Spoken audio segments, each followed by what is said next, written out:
How do you get your child from this Trying to control him is a constant battle. to this? And the once dreaded school run has been changed into a civilized stroll. You need a functional behavior assessment. Meet Rhys.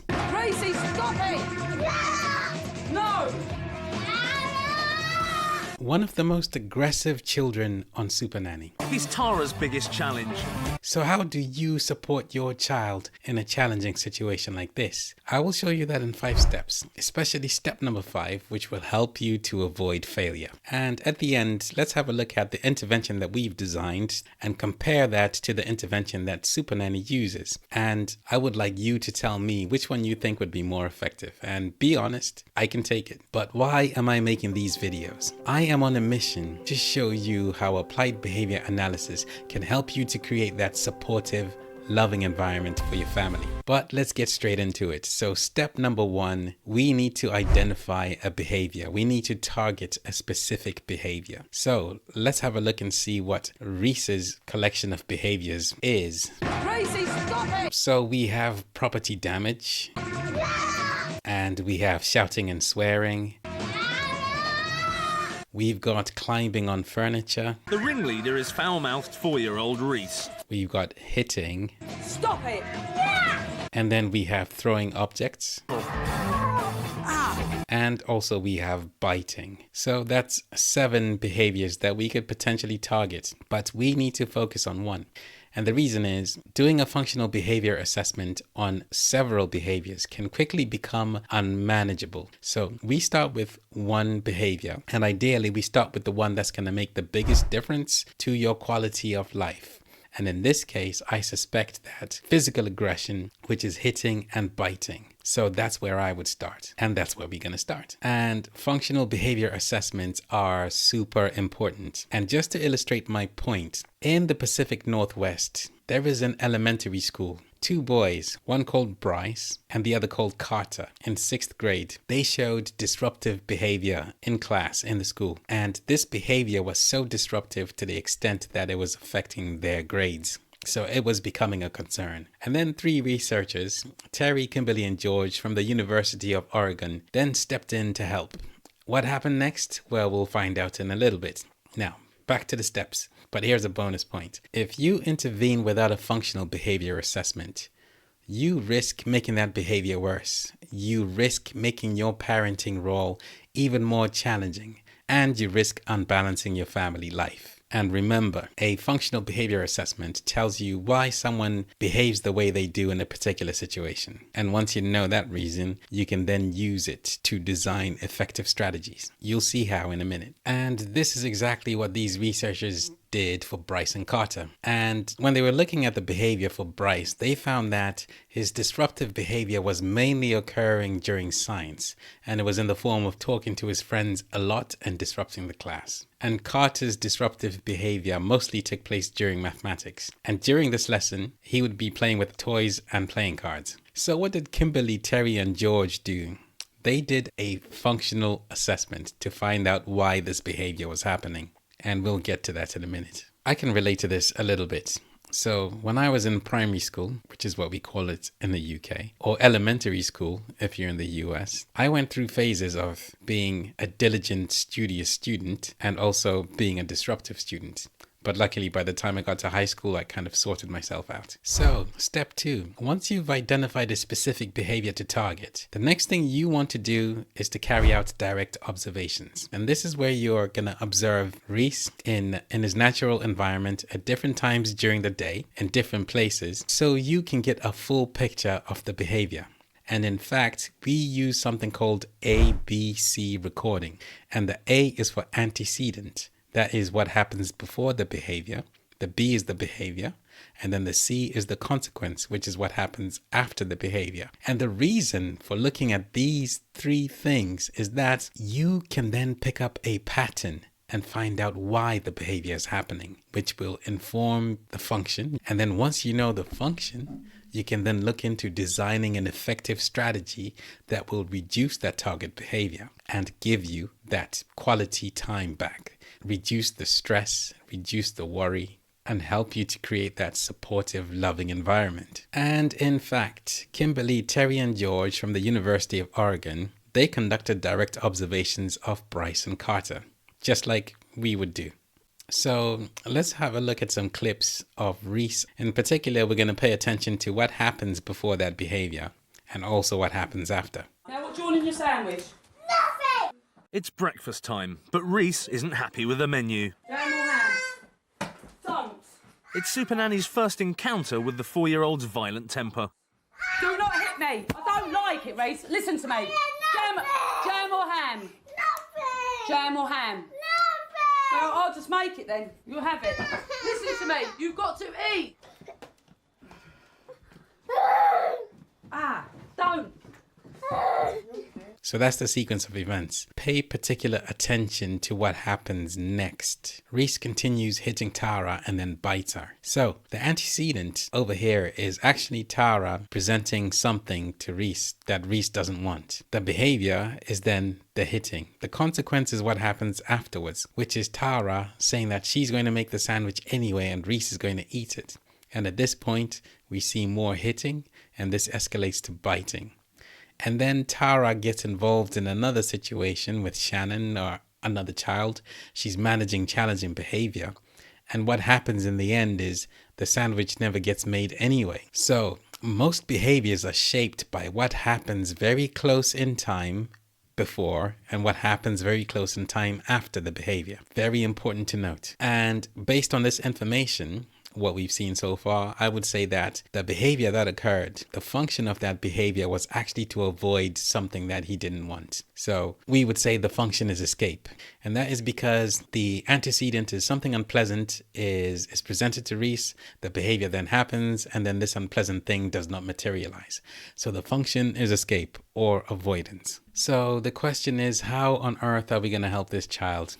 Let's have a look at the second incident. At 7:30, everybody up.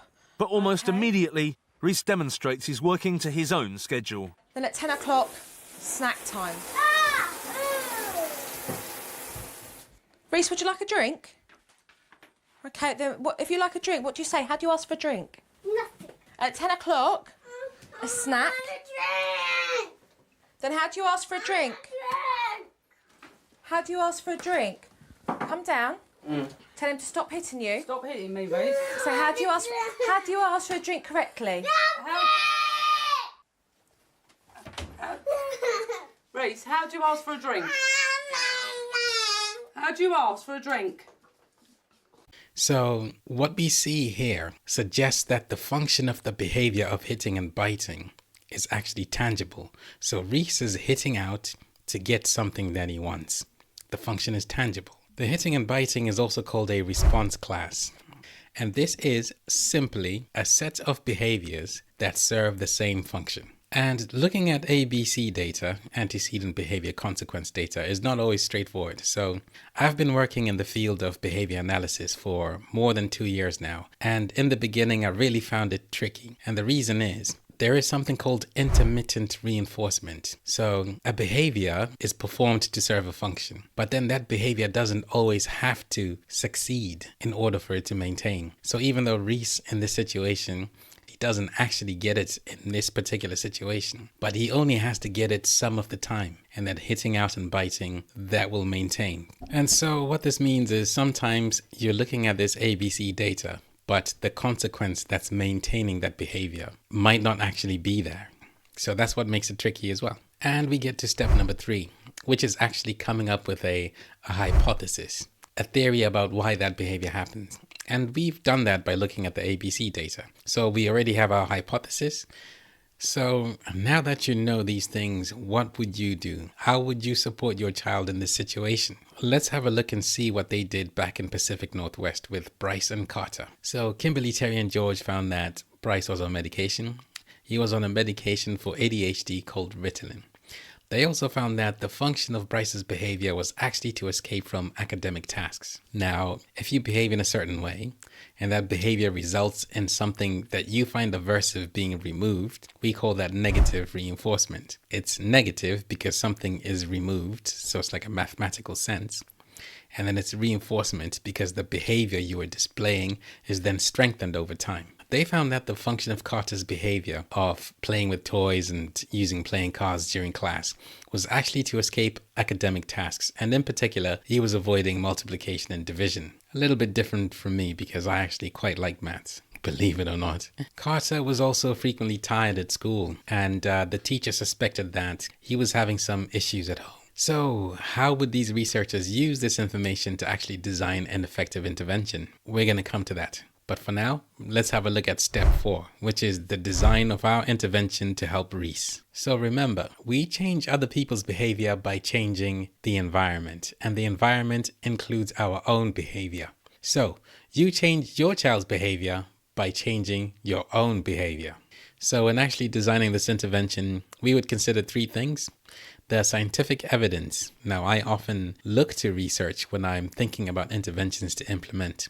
Number 2, your own preferences, because the intervention itself has to be acceptable to you. Does it fit within your family dynamics? Does it fit culturally?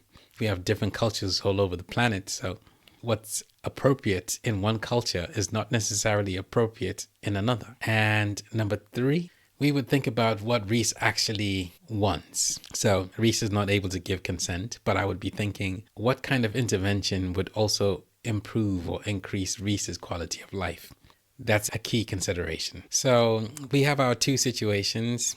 Number 1, when Rhys wanted something removed, when he was showing aggression for that. So we'll start there. We call this escape maintained behavior because the function of the behavior is to escape. And when we look at this, number 1, I would recommend something called the zones of regulation. And this is actually a curriculum that is designed for children from 4 years and above that teaches them about emotion and self-regulation. And I've actually used this in my work, and I found it to be quite interesting and effective, not only for the person I was working with, but for myself. So that's where I would start. And by introducing the zones of regulation, it creates opportunities for positive reinforcement, because as Tara is explaining or teaching to Rhys, she's also giving praise and reward and that sort of thing that can nurture their relationship. And the second thing I would recommend for this escape maintained behavior is something called functional communication training. So this is a procedure where you're teaching Rhys to communicate appropriately. Quick note. There is something called differential reinforcement. You can think of reinforcement as a reward. Bear with me. When Rhys communicates appropriately, that behavior is reinforced. But then when Rhys communicates inappropriately through aggression or biting, then reinforcement is withheld. And that's where the differential reinforcement, the differential word comes from. Now, when a behavior is no longer being reinforced, when it no longer contacts that function it was seeking, that is called extinction. The behavior is placed on extinction. So, in this situation where Rhys is actually hitting and biting to have something he doesn't want removed, what you would do is you would prompt Rhys to actually use appropriate communication, keeping yourself safe as well. And then when he uses appropriate communication, that thing would then be removed. But for as long as Rhys continues with the inappropriate communication, the hitting and biting, that thing remains. So the escape is placed on extinction. And then this procedure over time would result in the decrease of that behavior for that function. So that would be my second recommendation. Now, quite early on in my career, working in these different situations, I've used differential reinforcement as well, working with other people. And it can be quite tricky because, as I said, you're giving reinforcement for appropriate behavior and then withholding for inappropriate behavior. And the withholding part can be quite difficult when someone is becoming distressed because they want that reinforcing thing. So, and here's a tip. In that situation, you prompt the communication. You make the communication easier. Depending on the person, you could model the communication. So you could use the words that they need to say to get that thing. And as for the behavior, that is actually maintained by access to tangibles. In other words, for the hitting and biting that Rhys does in order to access something that he wants, then I would recommend doing 2 things. Number 1, you would teach toleration of delays to Rhys. And number 2, you would teach Rhys to accept no. So that's denial acceptance. And it sounds a little bit weird, but these are things that you can actually teach. And the way you would go about it is, for the delayed toleration, you would do something called, well, you can call it what you like, but it's a waiting game. So basically, you offer some preferred items to Rhys, and Rhys has to wait for a specific amount of time, say 10 seconds. And if he does wait successfully, then he gets one of these preferred items plus the praise. If he's able to do this for 10 seconds, 3 times without any challenging behavior, you would then systematically increase the amount of time that Rhys is waiting. And that's how you would teach waiting. And this is something that we have actually done. But it's important that you're practicing the waiting in situations where you don't need to wait, so that when you do have to wait, then the person is able to exercise that skill. As for accepting denials or accepting the word no, you would do something quite similar as well. And how it works is, again, you're doing this proactively. So you're doing this in a situation where you don't have to. So what you would do is contrive a situation where Rhys asks you for something. Have a preferred item in your hand, making it look fun. And then when Rhys requests this thing, you would say, not right now, and then teach Rhys to give you a toleration response, which means you teach Rhys to say something like, okay. Now, when Rhys does that, you then give him praise and then give him that item. And then you would continue until Rhys was able to do this 3 times without any behaviors of concern. And at that time, you would then systematically introduce delays or tasks for Rhys to do before you give him the reward. That's how you build on accepting no. So what about the Pacific Northwest? What interventions did they introduce for Bryce and Carter? Let's find out. So Kimberly, Terry, and George, they introduced 2 interventions for Bryce. So Bryce was the one with ADHD, was taking medication, and he's the one who was disruptive during science. The reason for the 2 interventions was, one of the interventions was function-based. So they'd actually done an assessment to find out why the behavior was happening, and then used that information to design the intervention. It was function-based. Number 2 was an intervention that wasn't function-based. So what they did, they took an intervention which was pretty much school-wide and just continued to apply that with Bryce. And what they did was to look at which one would be more effective for Bryce, which is also important because we're doing a functional behavior assessment for Rhys. So is this actually a waste of time? Could we just use a blanket intervention instead? Well, let's find out. So having worked out that the function for Bryce's behavior was escape, they designed the following intervention. If Bryce hadn't taken his medication, then he would be allowed to have a break after every 10 minutes. He was also allowed to have 2 breaks. So one to get water, and the other break he would have to have sitting down. And if Bryce was on task, so if Bryce was actually paying attention, doing his work, 75% of the time, then he earned a reward. And that reward was he would have a math problem or a science problem removed. Or you could have 5 minutes of free time with a friend. Now remember, the function of his behavior was to avoid these problems. And as for the intervention that wasn't based on a function, if Bryce hadn't taken his medication, they would call home and ask them to bring the medication to school. The second thing they did was they reminded Bryce of this school-wide system that they had. So every time that Bryce wasn't paying attention, he was reminded that he could earn these school-wide tokens that you could trade in for pencils or snacks. So remember, the function of Bryce's behavior isn't to get pencils or snacks. He actually really values a break. That's the reason for this behavior that we're targeting. So that's a very key thing to remember, because the strongest reward that you can give is the one that matches the function of the behavior. The other thing they did was they gave Bryce a self-monitoring chart. So Bryce would then check in with the teacher every 5 minutes to see if he was actually scoring himself correctly when it came to being on task. And they did something similar for Carter. In that, Carter also had an intervention that was based on a function, the function of his behavior, but also had an intervention that wasn't based on a function. How do they compare? Which one would be more successful? Which one would be more effective? Let's find out. But before we do that, let's talk about step 5, which is the implementation of the intervention that we designed. also key to your success and the success of any intervention. And in step 5, you need to consider 2 things. And number 1, competing contingencies. So are you able to implement this intervention? Do you have enough time with everything else that you have to do? If you are doing the school run, doing the grocery shopping and preparing meals or pack up lunches and that kind of thing, do you have the time to implement the intervention? Do you have the bandwidth? Is the intervention too complicated or too drawn out? Does it need to be simplified? And then the second thing that you need to think about, you need to have the intervention written down. So the plan must be clear, it's written down. And every time you perform this intervention, when you get time, you need to go back to that plan and check for yourself. Have you actually performed every part of that plan? Did you do everything in that plan? Because what can happen is you have drift. Over time, you stop doing the things that were actually helping the behavior. So these are important things, especially if you're working alone. As part of my role, I actually train other individuals to implement interventions, and we have regular check-ins. So every month we have something called a fidelity check, and it's basically checking to see if you're actually performing that intervention as intended. Now, the other thing is things change over time. If the things that worked yesterday, are they still relevant today? Do they still apply today?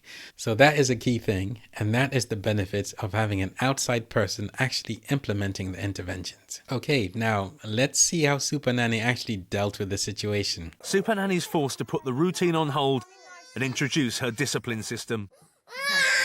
Now, this is what I'd like you to do. Every time he does something that's totally unacceptable, you are going to come down to his level. Yeah. You're going to give him eye contact and you're going to use a low-toned voice. You do not. You're projecting your voice, but you're not shouting. No. If he chooses to carry on hitting and misbehaving, then he's going to end up in a naughty corner, because that's what we're going to use here for discipline for all of the children. So here, getting down, lowering your voice and making that eye contact and giving that warning, that is something that is called a reflexive conditioned motivating operation. And basically it's a signal or a warning that things are about to get worse. And that warning increases behavior that would result in its removal. This is the first time that you're going into this now. Do not hit me. Do not hit me, Rhys. What's your voice? Do not hit mummy. Do not That hit is mummy. naughty behaviour. Do not hit mummy. That is naughty behaviour. Up you get. Leave him and up you get. Right, on we go, straight. Rhys must stay in the naughty corner for 4 minutes. A minute for every year of his age. No, you stay there. But he has other ideas. Can we get him? Straight back. Don't talk to him. And we're going to go into the kitchen. He's gone out. You're going straight back, and you're putting him into the corner. Take the bowl, because he can do damage with that. Turn him around. Right.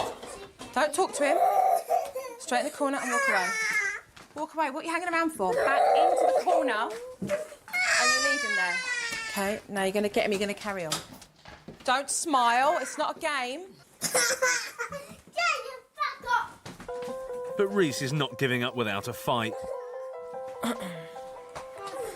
And half an hour later, he's still refusing to stay put in the naughty corner. Okay, come with me, Mum. Come here. You're taking back control today. All right? No more nonsense. You do not allow your son to treat you like that. Right.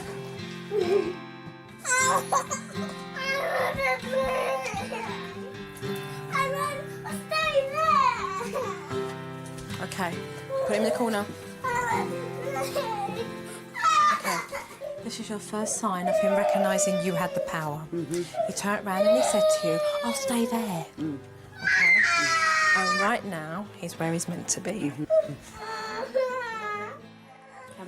Doing good. 1 hour after the tantrum began, Rhys finally does his time in the naughty corner. But before he can leave, Supernanny sees to it that Mum gets the all-important apology. Mummy put you in the naughty corner because you kept hitting me. And I told you not to hit me. And I told you not to hit me. And you did not listen. And you did not listen. I want you to say you're sorry, Mummy. I want you to say you're sorry, Mummy. Turn around. Turn around. Big cuddle. Big cuddle. Thank you. You're accepting the apologies. And the naughty corner. And this is an example of something called negative punishment. And it's negative because something is being removed, and punishment because the behavior then reduces in time. Those are strict definitions within behavioral science. Examples of this might be minutes deducted from an iPad, phone being taken, or grounding your child. Those are all examples of negative punishment. In positive punishment, you are actually adding something. If my child engaged in a target behavior, then I gave them chores to do. That would be an example of positive punishment. So it's not positive as in good. It's positive as in we're adding something. And there are some things that you should know about punishment before you actually implement it. So I'm actually studying behavior analysis at Bangor University, which is in Wales. And the reason I wanted to study it was I wanted to help other people, especially families with children where they're experiencing challenging behavior, because this tool is really effective for doing that. It's really effective for helping people. But this is what it is. It is a tool, and tools can be used either for good or for bad. So it's not the tool that's good or bad. It's how the tool is being used that's good or bad. So here's the thing about punishment. Punishment can actually be effective. It can actually result in the reduction of behavior pretty quickly, as well as other related behaviors. However, as an outside person implementing a procedure, and if that procedure has punishment in it, then there are ethical issues for me to consider. This is different from a parent punishing their child. I have a code of conduct to follow, and so do other professionals. And said this many times, we have to focus on positive reinforcement procedures and exhaust all possible avenues to do with reinforcement first. So punishment has side effects. You can get emotional responses from using punishment. And one of the other problems with punishment is because it's effective, when you use punishment and that unpleasant behavior stops, the behavior of you using punishment is being reinforced. So what you don't want to do is to be stuck in a cycle where punishment is your first protocol. That's the first thing you do. As for Bryce and Carter, before any intervention was put into place, Bryce was disruptive 68% of the time. When they used the non-function based intervention, Bryce was disruptive 38% of the time. So it had gone down, but when they used the function-based intervention, Bryce was disruptive for only 10% of the time.